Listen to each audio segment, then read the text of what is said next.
चौकशी केली जाणार आहे आणि काय झालं नेमकं सगळं? वाल्मिक कराडच्या मर्जीतले जे 26 अधिकारी आणि पोलीस कर्मचारी आहेत त्या संदर्भातली मी तक्रार जी दिलेली होती ती गृह मंत्रालयातून इकडे आली होती आणि म्हणूनच मला चौकशीसाठी बोलवलं होतं. त्या 26 अधिकारी आणि कर्मचाऱ्यांच्या बाबतीतले सगळे रीतसर पुरावे आज मी दिलेले आहेत.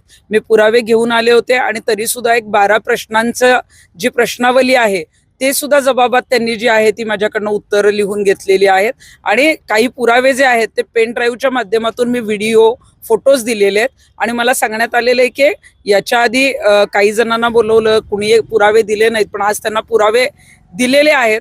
तर आमची मागणी आहे की लवकरात लवकर हे जे 26 पोलीस अधिकारी आणि कर्मचारी आहेत त्यांना बीड जिल्ह्याच्या बाहेर पाठवलं जावं.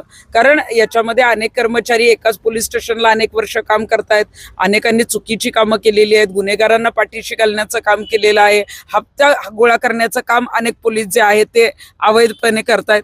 तर मला पोलिसांनी सांगितलेलं आहे की आजच्या जबाबानंतर आम्ही याची गोपनीय सगळी चौकशी करू आणि तातडीने यावर ॲक्शन घेऊ. आणि मी जे निवेदन दिलं, माझा जो जबाब घेतला तो अपर पोलीस अधीक्षक जे सचिन पांडकर आहेत त्यांनी घेतला आणि त्यांनी मला सांगितलं की लवकरात लवकर या संदर्भामध्ये कारवाई होईल. एबीपी माझा, उघडा डोळे बघा नीट.